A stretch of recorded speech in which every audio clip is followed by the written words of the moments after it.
Hello, and welcome to Every Day is Funny, the meditative morning show about newspaper comics. And two things to start off with today. Number one, I've had some guests on the show, some wonderful guests, but they've just been friends of mine, people of my age. And I was thinking about who an ideal guest of this show would be. And, aside from like a celebrity would be great, but just like a normal average Joe kind of person. And I realized that like the prime guest, someone I could really get to talking to about newspaper comics, would be someone like in their 70s or above. Like an elderly person going through the day's newspaper comics with them. I just know that would be incredible entertainment. And so I'm putting I wouldn't go as far as plea, I'm not desperate, but the first word I thought of was plea. A casting call of sorts to try and, if anyone has like a grandparent, an aunt that's very old, who you think might want to do this is not a bit, please let me know. I think it would just make for incredible programming. So yeah, that's that. I just wanted to say that. But second up, before I get to the regular comics, I had kind of a new idea for a segment that is a little bit like a caption contest that we've done here before, but a little bit different. How does that sound? Crazy, right? Basically, I found this subreddit called Out of Context Comics, where they just show a random strip from a random comic, and it often comes across as very strange based on not having the context of the rest of it. And so I thought, similarly to a caption contest, I could post an existing comic from this subreddit and ask y'all to submit not the caption this time, but the scenario of what is happening in this strip. And I'm looking for like funny answers. Don't just like give me a serious thought about what is happening. I mean, you can if you feel like you need someone to talk to, but like that's not what I'm looking for. So we're gonna try this segment. I went on Out of Context Comics subreddit, and I found this Archie comic. And Archie is talking to Jughead. And Archie says, "Why were you crouching behind that wall?" Jughead says, "Oh, that. Exercise." And he's sweating profusely. So I'm gonna post this on the Instagram on everydayisfunny.com. And please submit the weirdest scenario for why Archie could be saying that to Jughead. I also do want to point out, I did notice that the author screwed up in writing behind and wrote, "Why were you crouching?" Oh, he screwed up a bunch of times. He says, "Why were you crouching behind that wall?" But my brain auto-corrected. But I just want to let you know, like, I'm not an idiot. I did notice the spelling mistake, so I want you to trust the host of the show you're listening to be able to spell, and I can, I promise. But anyway, submit those, and yeah, let's see if this bit works or crashes and burns, shall we? All right, let's get to the comics. All right, let's start off with some Blondie today. We see Blondie talking to Dagwood. Dagwood is reading a book with no title or cover. Blondie says, "What are you reading?" He says, "A new book about the joys of reading on an iPad." Blondie says, "Why not just read it on your iPad?" Dagwood says, "There's only a print edition. Someone really dropped the ball in their marketing department." That's pretty funny. What's really funny is the dog breaking the fourth wall. The dog's like sitting next to Dagwood and looks at the camera like, "Ew, boy.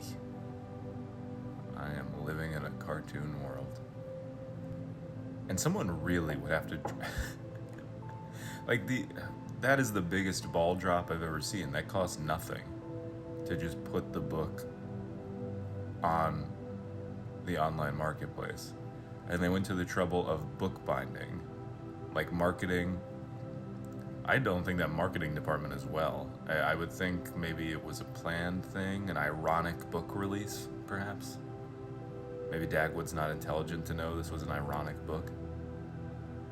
And I would love to know what the chapters, what the content of that book is.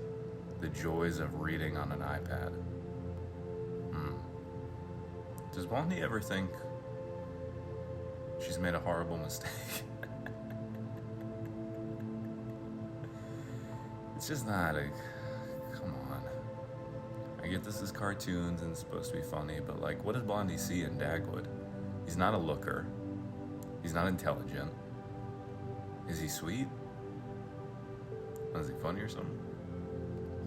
Alright, let's move on. I want to see what's going on in Mary Worth. It's been a hot minute. Last we checked, Wilbur was burying his goldfish Stellan in a very elaborate way. And I would be surprised, well, I was going to say I'd be surprised if we were still on that storyline, or at least that scene, but I wouldn't be. There's a very good chance that's the case. But let's check it out. Okay. Headline. After Saul shares his experience in losing a beloved pet, Wilbur thanks the gathering. Okay, so, wow.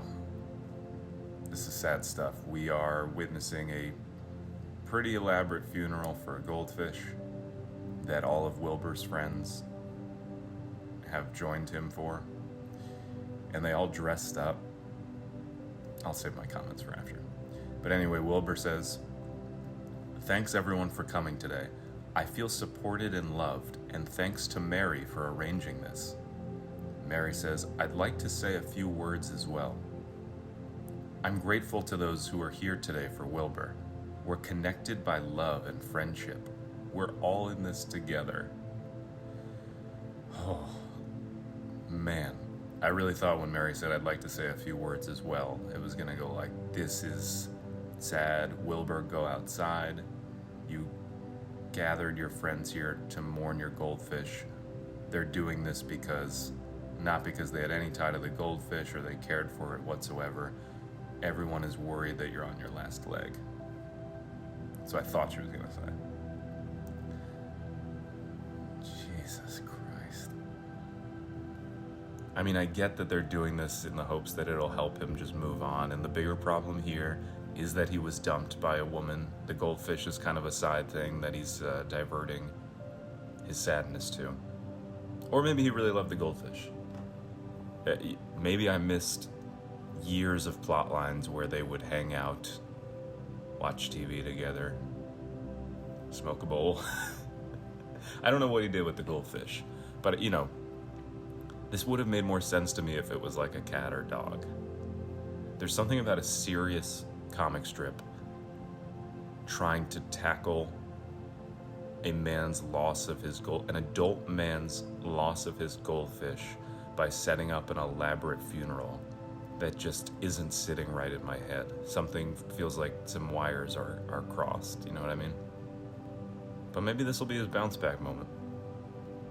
I wonder if Stellan, the goldfish, were alive to see this, or if he was watching down Mark Twain style. I wonder what he'd think about all this. I think he would think like, dude, I'm a fish. Chill. All right. Rex Morgan time. Yesterday we saw a very heated moment in the battle between Parker and the bully. The bully had snapped Parker's glasses, and I wasn't sure whose side I was on anymore. Let's take a look at what's happening today. Headline, Glenwood Middle School. They're just kind of recreating the moment. He snaps the glasses again, says ha ha, just like yesterday. Parker says, "My glasses." Next panel. Bully says, "How'd you like that, Pudgy Parker?" Parker says, "You oh." He says, "You curse word jerk." You know, where they have like actual symbols to replace a curse. They look pissed. Like, this is a level that we have never seen Parker at. It looks like Parker's about to Hulk out. I did not think we were going to go to language like that. Okay, wow. You know, I don't like... This is a tough one to review or share my thoughts on. Half of me hates it because half of the panel, the first part of it, is yesterday's ending. Like, they just basically repeated the same words and image from a different angle.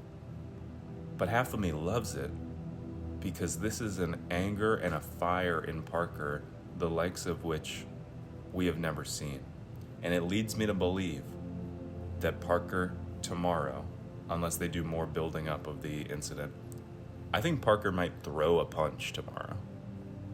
And that is a very exciting prospect. I might suddenly be a massive Parker fan if they just attempt to clock this dude. And going from like very meek to expletives that the Rex Morgan author couldn't bear to say, I think there's going to be some action tomorrow. All right, let me think of what to comment.